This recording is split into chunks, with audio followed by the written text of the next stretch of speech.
So today we are going to deal with the wave function. So actually, up till now, I have observed that when the teaching process is there, suppose I conduct any lecture, and after conducting a lecture, if we solve the numerical problems, it goes very easy. But before this, now I have decided that we will take one reading session. So first thing, we will take a reading, okay, and then examples, day-to-day life examples we will add in that, and then we will take the numericals, okay, and then after that exam point of view,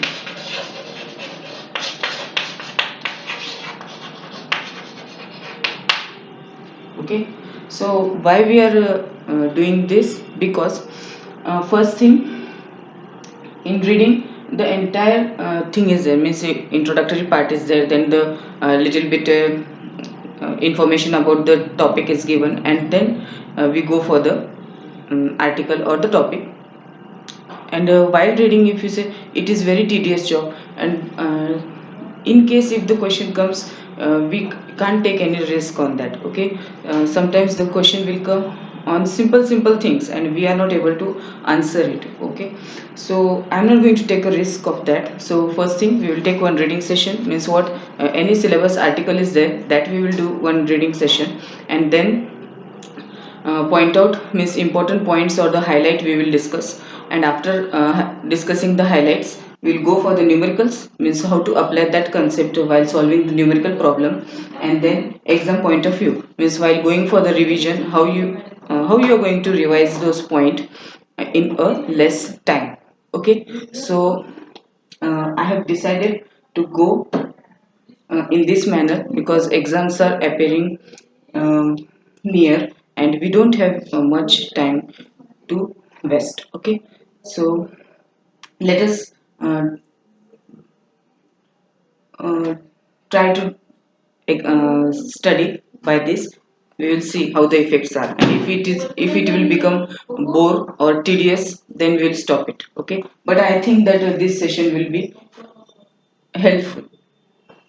Okay, so today we will do the reading session of the wave function. What it is?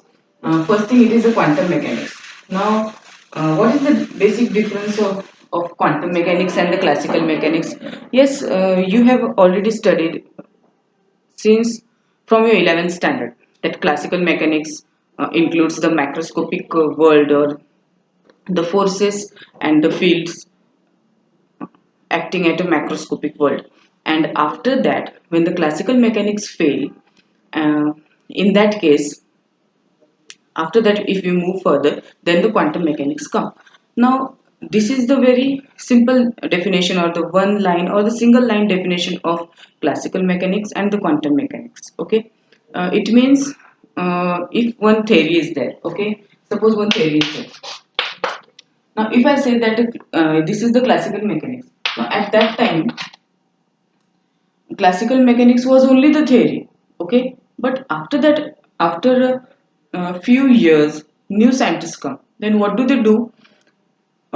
They feel that the derivation and integration are a very tedious job, so we will use the mathematical new techniques in order to solve the problems, okay. Means what, actually there are the contradictory theories. Some theories are contradictory theories, and some theories are extended theories, okay. Means what, you can't go for the extended theories directly. Means if the drawbacks of one theory, now take any theory, I'm not saying that it is a quantum,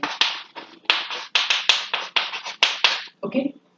Any branch of the physics, we are not discussing about the typical branch of the physics, but whenever the theories are being discussed, in that case what happens, sometimes the birth of a theory takes place only just by solving the drawbacks of the previous theory. As we have already learned in the atomic structure of atom, you know that J.J. Thomson came, then after that Neil Bohr came, and finally at the fourth level, the atomic model was studied. Means what? Each and every previous atomic model was there, and first we try to overcome the drawbacks of the previous theory, and then we studied it in detail. And after that also, when we are leaving that topic, at that time also one drawback was present. Then the next scientist come, he studies that drawback and then he moves further. Okay, so means what, these theories are extended and they are interlinked between themselves. Okay, so this was one sort of theory and their relation. And there are another theories also which are contradictory to each other. Okay, so what are those? Okay, we are not completely blank about those things. As you know that the Einstein theory was there. Now classical mechanics, uh, you can also say it as an Einstein theory. Okay. Then after that, Newtonian came or whatever. We are not here to discuss about the historical background of them, but we must know that how the things are working there. Okay. So, what is the basic difference between the classical mechanics and the quantum mechanics? First thing, here in the subatomic world, actually in the classical mechanics, the macroscopic is the basic difference. Okay, and the second difference is that the motion of the particles or the objects are uh, slowly they are appearing towards the c is what, velocity of light. Okay, so this was the very rough concept and not the clear concept about the classical theory and quantum theory. But as being student, we must know everything, that how the things are working there and what we have to do there. Okay, why? Because the question can become by combining 2 to 3 units. Okay, means what, now here particles are there. Now in here we discuss that there are the masses. Okay, and here the same thing is deal with the charges. Okay, and here the quantum mechanic is nothing but the subatomic world is there. Okay, now if I combine c this classical mechanics, if I take the concept of mass here, and from here if I take the concept of charge, and here I try to apply with the help of the wave function, then combination of these four things, and if the question will come, then find the energy of the particle. Now you, the question will come in your mind. Now how to find the energy and why we use the Schrodinger equation? Okay, means uh, the Newtonian force, means F is equals to ma, is the Newtonian force in the classical mechanics, but the same force when we deal with the quantum mechanics, what will be the equation, or how you are going to find the force between the particles, and what is the basic difference between them, we must know it. Okay, means when to use the Newtonian force, when to use the Schrodinger equation. Means F is equals to ma is the equation for the force or the Newtonian law, which we use for finding the energy, distance, or the momentum of the particle. Similarly, in the quantum mechanics, the Schrodinger equation is used to find the energy, momentum, or the displacement of the particle. Okay, so these things are analogous to each other. So what are those?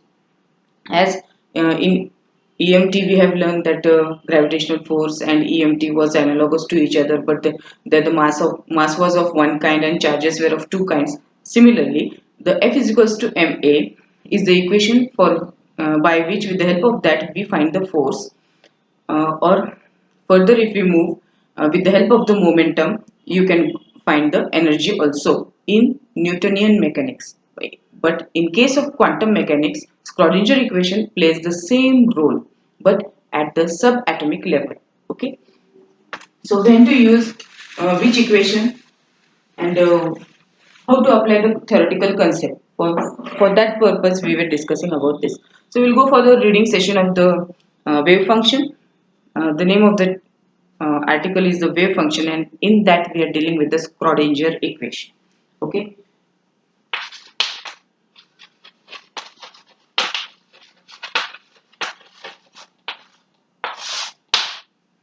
Now, the concept of duality of the particle, or the dual nature of the particle, we have already studied in the atomic physics. Okay, means the particle behaves as a particle, and after that it behaves like a wave. Okay, so that was the concept. So with the help of this Schrodinger equation, indirectly we are going to deal with that concept only. Indirectly we are going to discuss it and we will come back, and how we discuss it at that time I will we will see. Okay, so now here the very first point we are trying to discuss is that rate of change of, now take the displacement. Displacement is dx by dt, which you further called it as a v. Is there any doubt in this? No, it is there. Then further go with the help of this, you can find that P is equals to mv. If you know the mass and the velocity, with the help of that, you will know the moment. Okay, then we'll move further. That is P is equals to half mv square. Okay, means if we know the rate of change of position of any particle with respect to the time, with the help of that we can find the velocity, and with the help of velocity we can find the momentum also, and if we know the mass then we can find the energy also. So this is the indirect relationship of any particle or the system. If we know these three things, then we can find any of the quantity, or okay, physical quantity. Now what we are taking, now according to the Newtonian second law, F is equals to ma. Is there any doubt in this? No, we are learning this since our 11th standard. Okay, so this is applicable for the conservative system. What is meant by conservative system? Now whenever the word conservative comes, we come to know that the energy, if you are dealing with the energy, it can neither be converted nor be destroyed. So this is the basic concept whenever we use the conservative word. Okay, so sometimes the conservative these conservative systems are of 16 type, and what are those we have already discussed in the lectures of 11th standard. If you don't know what are those conservative systems or the conservative, you can listen to that lectures. Okay, so how many conservative systems are there? There are total 14 to 16 conservative system, means how many quantity physical quantities are being conserved, that you can see there. So this F is equals to ma is applicable only for the conservative system. Okay, at microscopic level the force can be expressed as the derivative of the potential energy function. Now this F is equals to ma is applicable for the macroscopic world. Okay, now again question will come that about the microscopic, is that applicable? If I'll ask that whether this micros in the microscopic, means at the quantum mechanical level, is this F is equals to ma is applicable or not, or how to find the force at the microscopic level? Means this F is equals to ma is the equation for the force, or this is the Newtonian law related to the classical mechanics, as we are dealing this from the 11th standard. But now, is this applicable at the microscopic level? Means what? When the elementary particles are there, okay, when the elementary particles, now microscopic world means elementary particles. What are those elementary particles? The entire particles system will come. Uh, First, it will come electron, neutron, proton. These are the very basic elementary particle which we discuss. And further, if it is applicable for the nuclear physics, such as leptons, baryons, hadrons, all those systems are going. We are indirectly discussing about those. So, whether this force is applicable in this case or not. So, the answer is no. Why? Because this microscopic level, the force can be expressed as the derivative of the potential energy function. Now, if I want to find or express the force, how I am going to find? It is the derivative of potential energy function. So, what is this V? This V is potential energy function. Okay, means what? It is very simple. Now, as you know that in atomic model, you have already studied the series such as Balmer series, Fund series, Lemon series. Okay, what are those series based on? Yes, they are based on the energy of the particle or the electron when it moves from one energy level to the another energy level. You also know that whenever the energy is gained by the electron, what happens? And if the energy is liberated from the electron, what happens? That we have already studied in the atomic and molecular physics. So those concepts are being applicable here. So when we have already seen that how the energy levels are there, ground state energy level is there, 1, 2, 3, and as we are going uh, in the direction, forward direction, what are the changes, everything we have studied before. So that concept is related to the potential energy function, means the energy, means there you were discussing about the energy, now we are taking the rate of change of potential energy function. Okay, so here the minus sign, now the question will come that this minus sign is used for what, or what it is going to indicate. Okay, so according to the knowledge of the minus sign, we know whenever the minus sign is there, either the things are having the phase difference. The phase difference is there.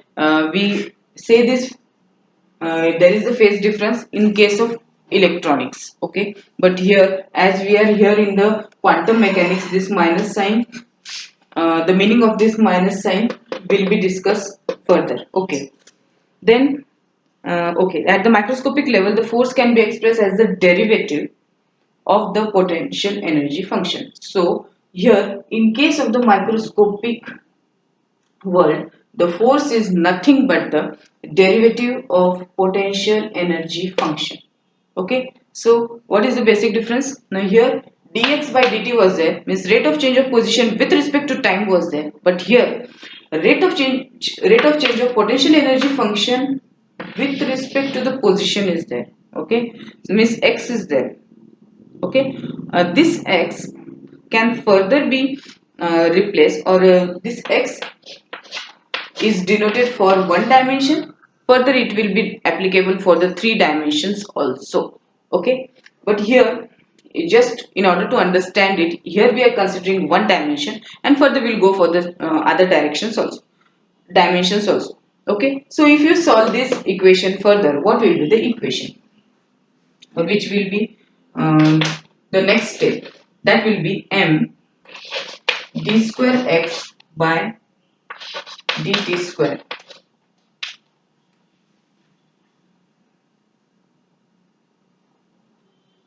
So if we combine this both the equation, we will get this next step. Okay, that is f is equals to ma, and a is nothing but the rate of change of dx square by dt square. Now we have combined both the equation. Okay, so further, what will be the equation? Yes, they are interchangeable.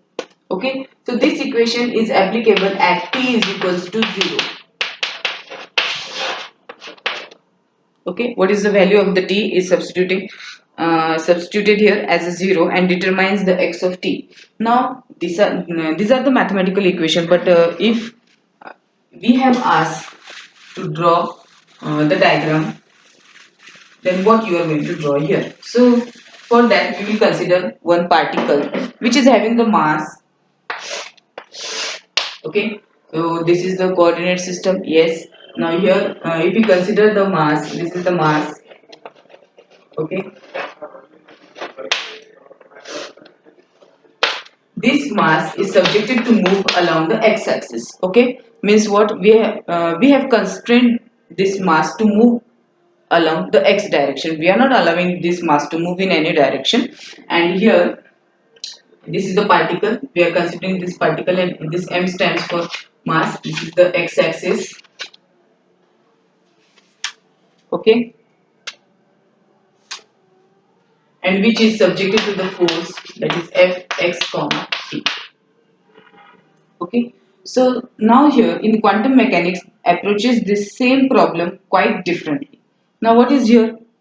One particle is there, it is moving along the x-axis, it is constrained to move along the one direction and is having the mass. Okay, now this same problem, okay, now this problem is discussed in the quantum mechanic view, sorry, classical mechanic view. Now if the same problem is being discussed in the quantum mechanic view, what will be the, how will be the solution of the quantum mechanical view? The quantum mechanics approaches this same problem quite differently, and in this case what we are looking for is the particle's wave function. So now here what we are looking for, so here the function is there, means force is there, x comma t is there, but here we are looking for the wave function, that is phi x comma t.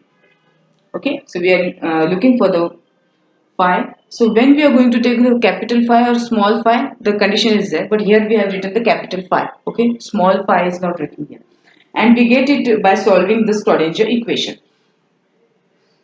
So if you want the wave function, how you are going to get? We will get this wave function by solving the Schrodinger equation, and that equation is given by IH cross dou psi by dou t, IH cross dou psi by dou t, means the rate of change of wave function with respect to time is equals to minus h cross square upon twice n dou square phi by dou x square plus v of phi. So now here v is nothing but the representative of the potential energy function. Potential energy function is denoted by capital V phi. Okay. So now here small I is the square root of minus 1. So this I is nothing but the square root of minus 1. Okay. Then h cross is nothing but the Planck's constant. And we also know that h upon 2 pi is equals to h cross. Okay, and the value of Planck's constant is 1.05 into 10 to the power minus 34 joule per second. Okay, the Schrodinger equation plays a role logically analogous to the Newton's second law. So what is this equation? Why we are discussing this equation? Because this equation is logically analogous to the Newton's second law.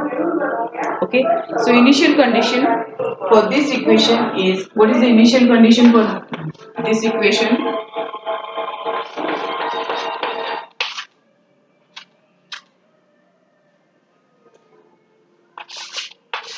Means what? The value of t is substituted as 0. Okay, then Schrodinger equation determines phi of x comma t, and Newton's law determines only x of t. Okay, so this was the basic difference in the form of equation, and by studying the Newtonian second law and Schrodinger equation. With the help of this, what we tried to discuss? Nothing. We were checking the similarities and the dissimilarities between the classical mechanics and the quantum mechanics. Okay, unless the theories are discussed in detail. If you have already discussed the theory of classical mechanics in detail and in the proper way, after that if you study this quantum mechanics, then everything will be fine. Okay, but this as it is included in your syllabus, we are trying to discuss it in short manner. Okay, so with the help of wave function, now if you say that with the help of the Newton's second law, we are able to find the force or energy or momentum or the position or the velocity, acceleration of the particle. But with the help of the wave function, what I am going to find, or for what purpose we are using the wave function? Now this is a very basic question which comes in anyone's mind when we are studying or when we are dealing with any topic. Okay, so with the help of the wave function, what I am going to come to know that what exactly is the wave function. First thing, we want to learn that what exactly is the wave function and what does it do for you once you have got it. Now, what the wave function is, and next is, if I got the wave function, then what I can do with the help of that. Okay, means what? In the classical mechanics, once you got the position of the particle, with the help of the position of the particle, if you take the derivative, you will get the velocity. If you take the double derivative, you will get the acceleration. Means, you know, once I get the position, I will come to know the momentum of the particle. I will also come to know the velocity and the acceleration of the particle. But here, if I come to know the wave function of the system, Then with the help of that, what I am going to find? Okay, so for what we are doing this? Okay, then x. Now next, x is the particle by nature, okay, which is localized at the point. Okay, so here x we are considering the particle which is localized at the point. But when we use the word phi or the psi, wave function psi, okay, when I say that this is the x part, x means the particle is there, the coordinates are there, means along the x axis this is their location, along the y axis this is the location. When I say the x, but when I say I am dealing with the wave function psi, then I can't say that at a particular point that the particle is present over there. Then the directly the equation becomes comes in the range. Okay, means when I say x, coordinate system is there. Direct. We find the coordinates position directly we will get. But when I'm saying that it is a phi, means a wave function, then what will be the indirectly meaning of that word? The wave function, as its name suggests, it is the spread out in space. Okay, so this is psi is spread out in space. Okay, so whenever I say that I am dealing with the psi or the wave function, it we are talking about the range. Either it is in the range, means particular location of the particle is not given. It will be spread out in the space. Okay, means this is the particle nature and this is the wave nature of the same thing. Okay, now next, probability. Probability. Now, what is meant by probability? Probability we have already learned in our 11th standard, such as we are still dealing with the Schrodinger equation, but we are jumping from one concept to the another concept in order to learn the Schrodinger equation. Okay. So here we are dealing with the probability. Now, what is meant by probability? Okay. If you take the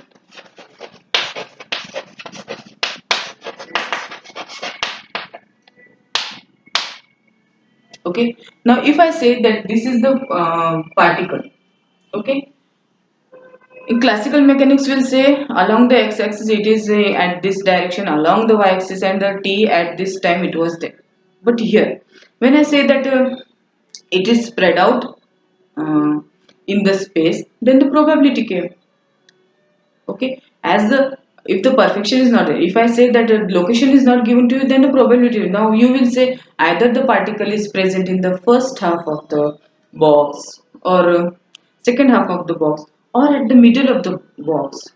Okay, then the range comes. Okay, so when we say that we are dealing with the wave function, when wave function comes, it is spread out in the space, and if the spread out is there in the space, then we will name that space as a box, potential well, whatever you consider. It means it has the limit or boundary conditions. Okay, means here wave function is there, probability is the first case, and again the limitation and all the boundary conditions are also there. Okay, so word probability, we have already studied in our 11th standard. The probability was that we know how to find the probabilities, and in case of wave function, the probability is given as half, or if the answer comes it is in the zero point 0.5, or the if it is in the form of percentage, you say it as 50%.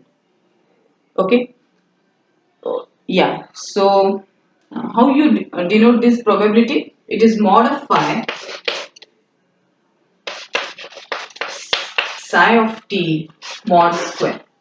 Okay, gives the probability of finding the particle at a point x. Okay, now one point is there at x, and I want to find, then what I will do, I will take the magnitude of x phi, phi mod square of x of t, x comma t. Okay, at t is equals, at the time small t. Okay, the wave function itself is complex. Now this phi itself is a complex. Okay, then further what it is, but mod phi mod square, which is psi star psi, where psi star is the complex conjugate of psi. Okay, so this psi star is the complex conjugate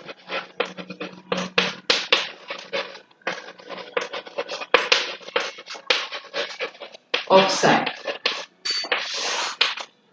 Okay, if your mathematics is good, or if you have the enough knowledge of mathematics, then this quantum mechanics is very simple to understand. Okay, so these are the mathematical terms which we are talking about, that the wave function itself is the complex, and mod of phi square is nothing but the complex conjugative of phi. Okay,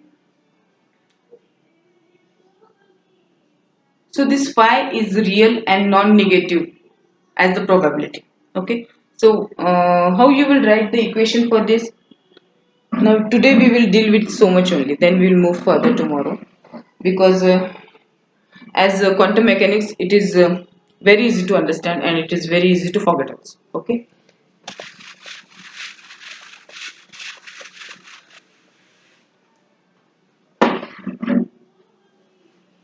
now if I want to find the particle, uh, any graph is given to you, or the position is given from A to B, then how you are going to express it with the help of the mathematical equation, such as A to B mod of phi x comma t mod square dx. Okay, and this is nothing but the probability of finding the particle between A and B. This is nothing but the probability of finding the particle between A and B at the time t. Okay, so this was the equation. Now this is the mathematical equation, but with the help of the graph, in next lecture, with the help of the graph we will try to understand that how we are going to find the area between the curves, and what is the physical significance of that. Then after that we will see what is mean by the realist position. After that we will see what is mean by orthodox position, and how to find the probability, what are the equation of that. And then if we study this, then only the part of wave function will be completed. Okay, so this was the introductory part of the wave function, as we are dealing with the wave function and the Schrodinger equation. And many things are there. When the Schrodinger equation is there, it is not the small thing that with the we will understand it in detail, or in the short lecture only we will understand. Okay, it is a equation analogous to the Newton's second law, that only we understood up till now. But actually, the Schrodinger equation is used in many cases. But how they are used, how they are applied, and how to calculate with the help of the mathematical rules, that we will see it in detail. Okay. So right now we can't say that I have completed my article of Schrodinger equation. Okay, because we took the equation as it is. We have not derived it. Okay, unless and until we derive the equation, we can't say that we have completed the Schrodinger equation. So this was the discussion about the Schrodinger equation. This was not the derivative of the Schrodinger equation. The introductory part of the wave function, we have studied the introductory part of the wave function. Similarities and the dissimilarities between the classical mechanics and the quantum mechanics at the introductory level we have seen. We have not seen it in detail. And the Schrodinger equation, what are the uses of Schrodinger equation, that we have discussed. Okay, as in next lecture again these things we will take, and we will again compare them, and then we will move further. Okay.